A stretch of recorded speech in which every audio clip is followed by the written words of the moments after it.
Hello दोस्तों, आज हम आए आईएएस के एक 20 मार्क्स के क्वेश्चन के साथ में, जो हमारा सीपीएम और पर्ट रिलेटेड एक बहुत ही इंपॉर्टेंट क्वेश्चन है। तो इसमें क्या दिया हुआ है, हमें एक एक्टिविटी है, उस एक्टिविटी रिलेटेड हमारे पास 3 टाइम एस्टीमेट्स होते हैं। एक मोस्ट लाइकली टाइम एस्टीमेट होता है, एक मोस्ट ऑप्टिमिस्टिक टाइम होता है, एक मोस्ट पेसिमिस्टिक टाइम होता है।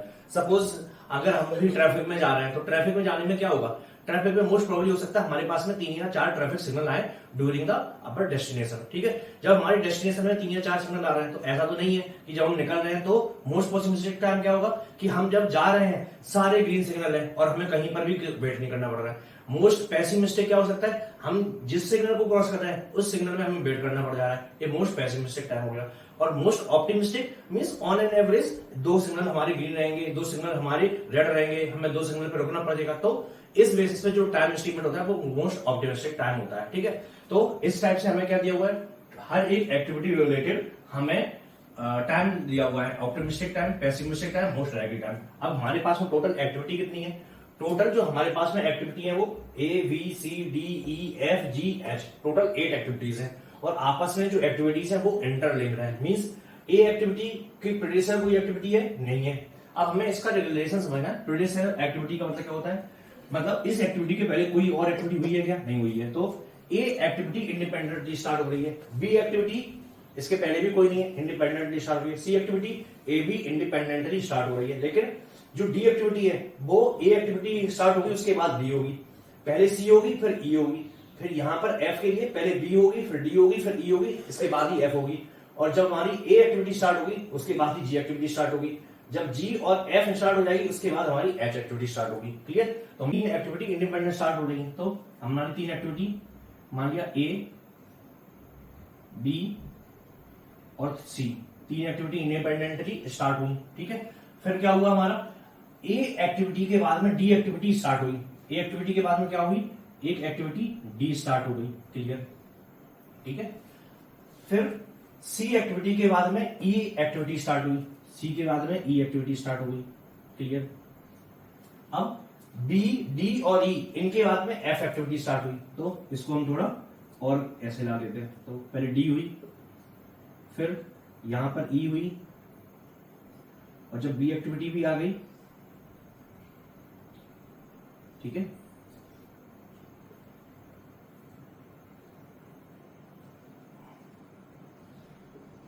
तो हमारा स्टार्टिंग पॉइंट में 3 एक्टिविटी स्टार्ट हो रही है इंडिपेंडेंटली। कौन कौन सी, A B C, 3 activity independently start हुई।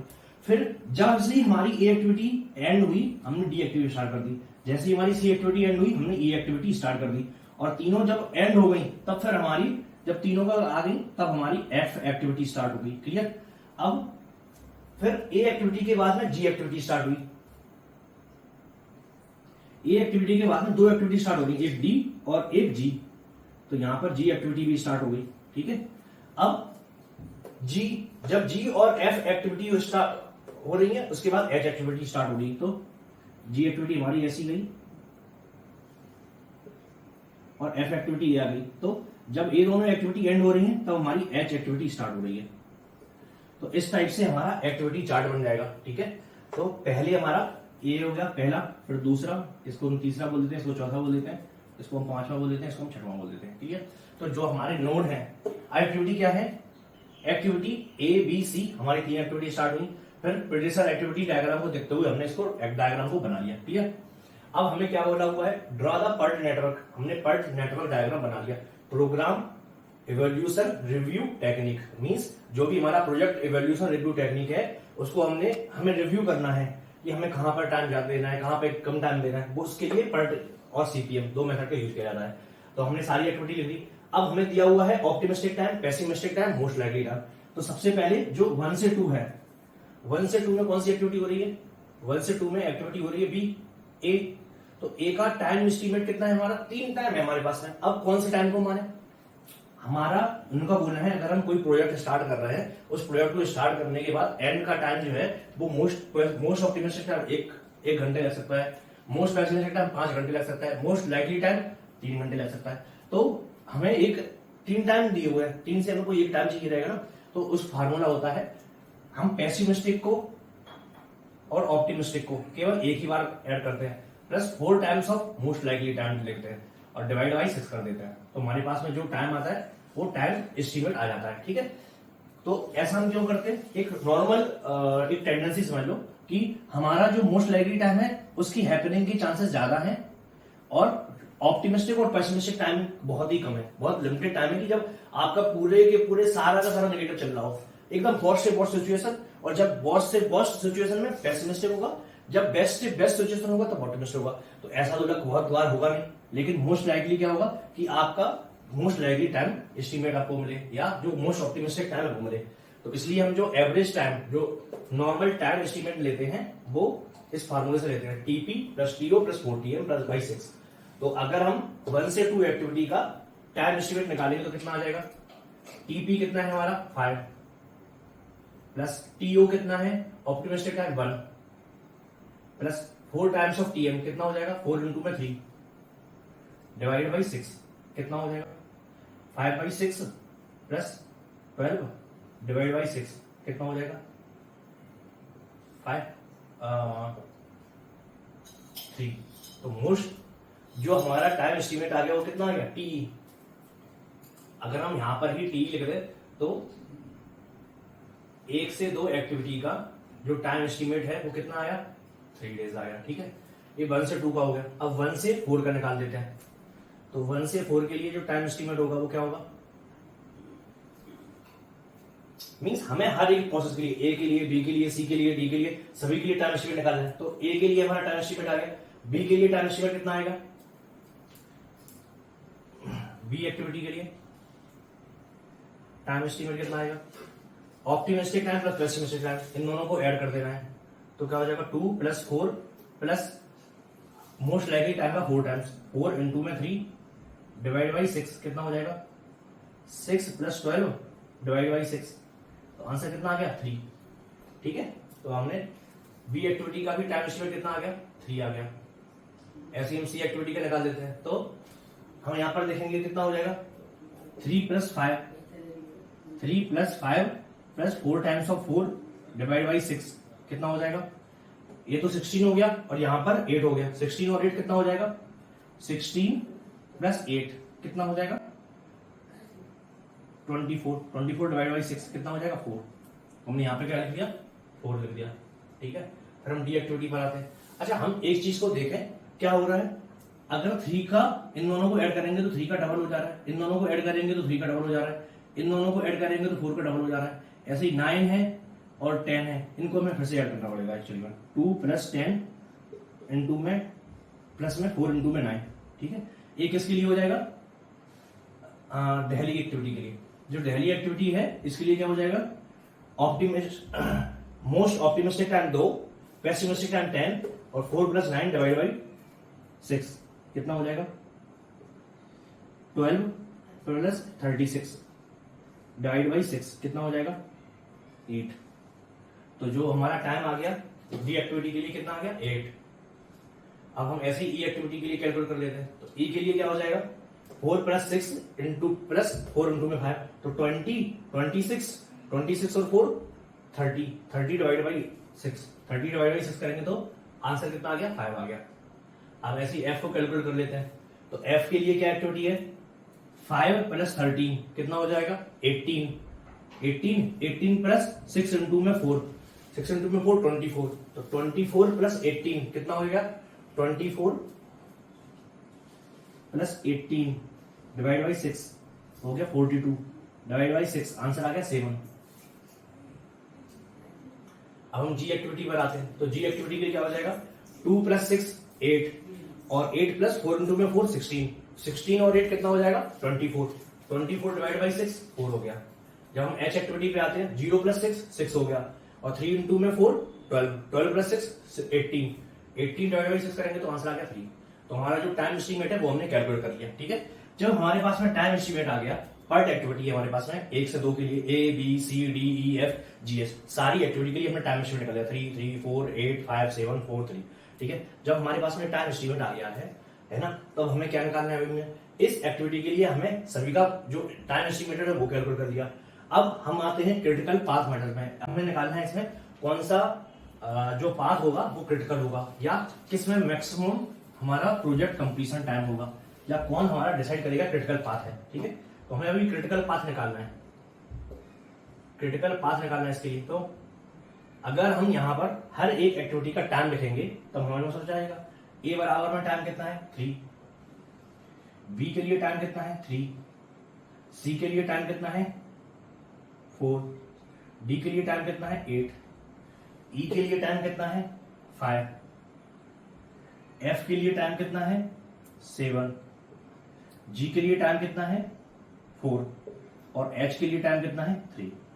अगर हमने टाइम एस्टिमेट लिख दिया तब हम कैलकुलेट कर सकते हैं कौन सा पाथ हमारा क्रिटिकल होगा। तो बेसिकली क्रिटिकल पाथ वो होता है जिसमें हमारा टाइम हमारा डिसाइड होता है पूरे के पूरे प्रोजेक्ट का, मींस जो हमारा डिसाइडिंग फैक्टर होता है, ठीक है।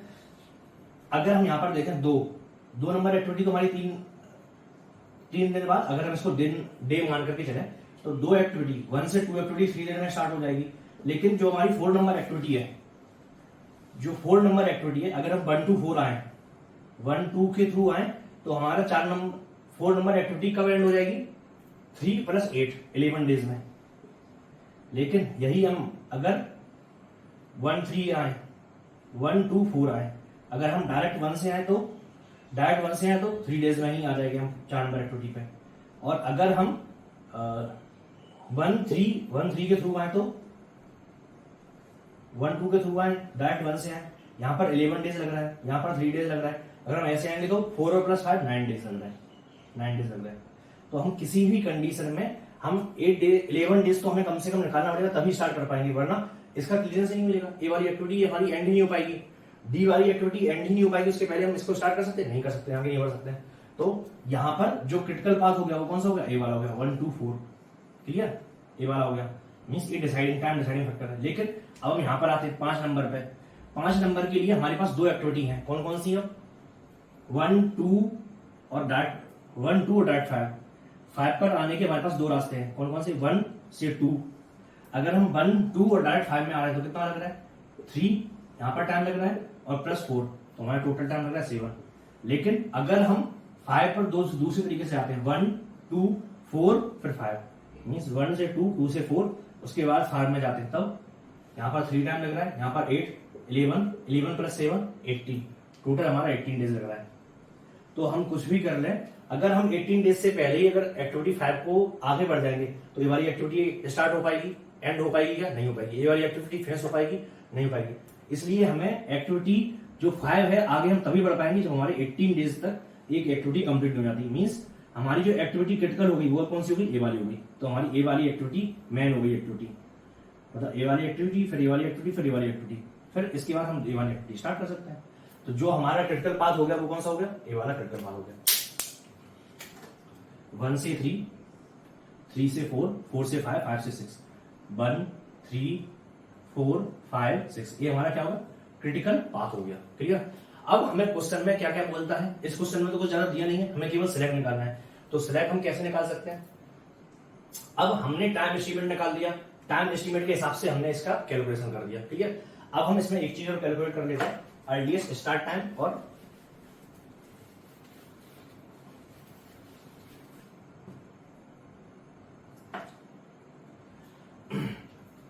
हमारे पास में 2 चीजें होती हैं, ठीक है। एक होती है फॉरवर्ड पास मेथड और दूसरी होती है बैकवर्ड पास मेथड। अब क्यों होती है ये सब क्या है ना, चीजों को कॉम्प्लिकेट बनाने के लिए किया जाता है, लेकिन हमें बहुत डिटेल में समझने के लिए ये सब चीजों का भी यूज किया जाता है। लेकिन अगर हम समझने के लिए अगर समझें तो फॉरवर्ड पास का मतलब सिंपल इतना है कि अगर हम एक्टिविटी स्टार्टिंग से देखते चले जाएं और फिर हम देखते चले जाएं कितनी जल्दी हम हर एक एक्टिविटी को स्टार्ट कर सकते हैं, वो फॉरवर्ड है। और बैकवर्ड में होता है हम कितनी लेट से लेट इस एक्टिविटी को फिनिश कर सकते हैं, मीन्स 6 नंबर एक्टिविटी को 6 नंबर एक्टिविटी को कितनी लेट से लेट एंड कर सकते हैं, 5 नंबर को कितनी एंड से एंड कर सकते हैं, हम कितना लेट जा सकते हैं और यहाँ पे कितना जल्दी जा सकते हैं, बस इतना है। फॉरवर्ड का मतलब है कितना जल्दी हम किसी एक एक्टिविटी को स्टार्ट कर सकते हैं, और बैकवर्ड का मतलब है कितना लेट से हम एक एक्टिविटी को फिनिश कर सकते हैं, सिंपल। तो इसलिए फॉरवर्ड में जो भी जल्दी से जल्दी, इसलिए हम इसको अर्लीस्ट बोलते हैं, earliest starting time, earliest start हम कितना कर सकते हैं। और जब हम बैकवर्ड से कैलकुलेट करते हैं तो बैकवर्ड से हम लेटेस्ट फिनिश कैलकुलेट करते हैं, लेटेस्ट फिनिश मतलब सबसे लेटेस्ट कब से कब हम एंड कर सकते हैं। अगर हमने इससे ज्यादा लेट कर दिया तो हमारी एक्टिविटी लेट हो जाएगी पूरी की पूरी, है ना। जैसे अगर हमारा चंद्रयान मिशन है तो चंद्रयान मिशन कैसे बना होगा, पहले हमें एक पार्ट बनाना होगा, है ना। एक हमें मान लिया डोम बनाना है, डोम के बाद उसमें पेलोड लगाना है, पेलोड के बाद उसमें वेट लगाना है, उसमें फिर हमें सैटेलाइट में फिर इंजन लगाना है, फिर इंजन के साथ फिर इंजन में प्रोपेलेंट भरना है, फ्यूल वगैरह भरना है, फिर उसकी टेस्टिंग करनी है ना। ये सभी एक्टिविटी होंगी। अब ये एक्टिविटी आपस में बहुत सारी एक्टिविटी इंटरलिंक होंगी, है ना, आपस में इंटरलिंक होगी। यहाँ से मान लिया अमेरिका से एक सैटेलाइट आना है, एक हमारा न्यूजीलैंड से सैटेलाइट आना है, एक कहीं और से सैटेलाइट आना है, फिर हर एक सैटेलाइट का इंडिविजुअली टेस्टिंग करना है। तो एक्टिविटी आपस में इंटरलिंक होंगी और आपस में एक एक्टिविटी दूसरी एक्टिविटी से लिंक होगी। जब तक अब मान लिया हमारे पास में सारे सैटेलाइट आने, उसके बाद ही हम इसको लॉन्च कर सकते हैं। सारे सैटेलाइट आ गए हमारे पास में, लेकिन न्यूजीलैंड का सैटेलाइट नहीं आया, तो हमें क्या करना पड़ेगा, हमें सारी एक्टिविटी को एंड होने के बावजूद भी हम जब तक इसको स्टार्ट नहीं कर पाएंगे जब तक हमारे पास में ये वाला सैटेलाइट नहीं आ जाएगा। तो इस टाइप से हमारे क्या होती है, एक्टिविटी आपस में इंटरलिंक होती है। तो ये हमारी फॉरवर्ड पास मेथड है, एक बैकवर्ड पास मेथड है। अगर हम फॉरवर्ड पास से जाएंगे तो अर्लीस्ट टाइम आता चलेगा हर एक एक्टिविटी के लिए, ठीक है। तो हम सबसे पहले हर एक एक्टिविटी के लिए अर्लीस्ट टाइम निकालते हैं एक और लेटेस्ट टाइम निकालते हैं, ठीक है। तो 1 नंबर एक्टिविटी, 1 नंबर एक्टिविटी के लिए निकालते हैं, फिर जो हमारी 2 नंबर है नोड में जो भी पॉइंट है उसके लिए निकालते हैं, ठीक है। 3 नंबर के लिए भी निकालते हैं, फिर 4 नंबर के लिए भी निकालते हैं, फिर 5 नंबर के लिए भी निकालते हैं और फिर 6 नंबर के लिए निकालते हैं, ठीक है। अब हम देखते हैं यहां पर सबसे पहले 1 नंबर स्टार्ट कब होगी हमारी, जल्दी से जल्दी कब स्टार्ट हो सकती है, 0 पे जल्दी से जल्दी स्टार्ट कर दी। फिर 2 नंबर एक्टिविटी हम जल्दी से जल्दी कब स्टार्ट कर सकते हैं, तो 3 दिन लगेंगे ना एक्टिविटी होने में, तो कम से कम 3 दिन तो लग ही जाएंगे स्टार्ट होने में। फिर अगर हमें 3 नंबर एक्टिविटी स्टार्ट करनी है तो जल्दी से जल्दी कब स्टार्ट हो जाएगी, हमें 0 से 4 दिन लगने ही लगने हैं, ठीक है। अब जब हम 4 नंबर पर एक्टिविटी पे आएंगे तब हमें प्रॉब्लम क्रिएट होगी। तो हमें क्या देखना है, क्रिटिकल पाथ कौन सा है हमारा, क्रिटिकल पाथ हमारा 1 2 4 यही वाला है ना। तो हमें देखना है मैक्सिमम से मैक्सिमम कितना जल्दी से जल्दी स्टार्ट कर सकते हैं, मींस कितना जल्दी से जल्दी स्टार्ट कर सकते हैं। तो हमारे पास 2-3 टाइम आ गए, एक तो ए वाला टाइम आ गया, कौन कौन सा टाइम आ गया, 3 ए वाला एक टाइम 3 + 8, या तो हम 11 डेज में डी एक्टिविटी को स्टार्ट कर सकते हैं, ठीक है। दूसरा बोला है 3 दिन में एक्टिविटी को स्टार्ट कर दो, डी को हमारी तरफ से क्लियरेंस रहेगा 3 दिन में, मींस ये वाला जल्दी काम करके दे दिया, भाई देखो हमने काम कर दिया, भाई तुम अपना काम करो, अब हमारा कोई काम नहीं बचा। फिर ये बोला कि हमने 4 दिन में ये काम कर दिया, 5 दिन में ये कर दिया, तो हमने टोटल 9 दिन में हमने काम करके तुम्हें दे दिया, अब तुम आगे बढ़ जाओ, अब तुम निकल जाओ, हमारा काम हो गया। लेकिन ये बोला हमें 11 दिन लगेंगे, तो 4 नंबर एक्टिविटी तब तक स्टार्ट नहीं कर सकते जब तक हमारे ई और डी कंप्लीट नहीं हो जाते हैं। तो टोटल जो जल्दी से जल्दी स्टार्टिंग टाइम होगा वो क्या होगा, 11 डेज हो गया, क्लियर। अब हम आते हैं 5 नंबर एक्टिविटी पर। तो 5 नंबर एक्टिविटी हम कितना जल्दी से जल्दी स्टार्ट कर सकते हैं, यहाँ पर 2 एक्टिविटी है, ए वाली एक्टिविटी है 2 से 5 और 4 से 5, तो यहाँ पर 7 डेज लग रहा है। अगर हम 2 से 5 देखेंगे तो 7 डेज लग रहा है, और यहाँ पर देखेंगे तो 11 + 7 18 डेज लग रहा है। तो हमें कौन सा दिन लेना पड़ेगा, जो 18 डे वाला है। क्यों, क्योंकि जब तक हमारे पास में 18 डे नहीं हो जाएंगे तब तक हमें ये वाली एक्टिविटी छूट जाएगी ना फिर हमारी, इसलिए यहाँ पर जो अर्लीस्ट टाइम हो सकता है वो 18 डेज होगा, और जो हमारा 6 नंबर एक्टिविटी उसके लिए कितना होगा, 21 होगा, क्लियर। अब अगर हम रिवर्स चले तो क्या होगा, जो हमारी 6 नंबर एक्टिविटी है, 6 नंबर एक्टिविटी को हम जल्दी से जल्दी कब फिनिश कर सकते हैं, 21 डेज में। फिर 5 नंबर एक्टिविटी को जल्दी से जल्दी कब कर सकते हैं, 18 डेज में फिनिश कर सकते हैं। फिर यहाँ पर 5 से अगर हम 3 पर जाएंगे तो इसमें केवल कुछ है बीच में नहीं है, तो 18 से यहाँ पर जल्दी से जल्दी कब फिनिश कर सकते हैं इसको, 14 डेज में। और 5 से 4 को कब फिनिश कर सकते हैं, 18 - 7 11 डेज में, ठीक है। फिर यहां से आते हैं फिर हम 14 से इसको 0 में, और यहां पर भी हमारा कितना आ जाएगा, 11 से हमारा कितना 5 है, 11 से 5 लेटेस्ट कब फिनिश कर सकते हैं इसको, 6 डेज में, ठीक है। तो हमारे पास में क्या आ गया, ये हमारे पास में लेटेस्ट टाइम आ गया और अर्लीस्ट टाइम आ गया, ठीक है। अब हमें क्या निकालना है, अब हमें निकालना है सिलेक्ट हर एक एक्टिविटी का, ठीक है। तो हर एक एक्टिविटी का हम सिलेक्ट निकाल सकते हैं। Okay okay okay okay okay okay okay, एक मिनट। यहां पर हमारी जो 2 नंबर एक्टिविटी है वो हम कब लेटेस्ट फिनिश कर सकते हैं, हमारे पास 2 एक्टिविटी है यहाँ पर 2 नंबर के लिए, एक तो 4 से 2 और एक हमारा 5 से, है ना। एक 4 से 2 एक्टिविटी है और एक 4 से 2 है, एक 5 से 2 है, ठीक है। अगर हम 5 से 2 जाएंगे तो हमारा लेटेस्ट कब से कब फिनिश हो सकता है, 18 - 4 14 डेज में। और अगर हम 4 से 2 में जाएंगे तब पहले 7 डेज लगेंगे, फिर यहाँ पर 18 डेज लगेंगे, तो कितना हो गया, 3 डेज हो गया। तो सबसे जल्दी से जल्दी कब हम इसको फिनिश कर सकते हैं, जब तक 3 दिन होंगे। 14 क्यों नहीं होगा, क्योंकि फिर हमारी ए वाली एक्टिविटी छूट जाएगी, डी से एफ वाली। तो डी से कोई भी एक्टिविटी छूटना नहीं चाहिए, तो डी से एफ एक्टिविटी नहीं छूटे, इसलिए लेटेस्ट से लेटेस्ट हम 3 दिन में ही इसको फिनिश कर सकते हैं। ठीक है, तो हमारा 3 आ गया, यहाँ पर ये आ गया। अब हमारे पास में हर एक एक्टिविटी में इसमें सिलेक्ट है 0, इसमें कोई सिलेक्ट है 0, इसमें कोई टाइम गैप है 0, इसमें कोई टाइम गैप 0, इसमें कोई टाइम गैप है 0, लेकिन इसमें है टाइम गैप है, बिल्कुल है। कितना है, 2 डेज का। तो इसको हम क्या बोलते हैं, सिलेक्ट बोल रहे हैं। हम इसके बाद एक वीडियो और बनाऊंगा, इसके बाद में एक वीडियो और बनाऊंगा जिसमें आपको टोटल फ्लोट, फ्री फ्लोट और इंडिपेंडेंट फ्लोट इसके बारे में बहुत क्लियरली बता दूंगा।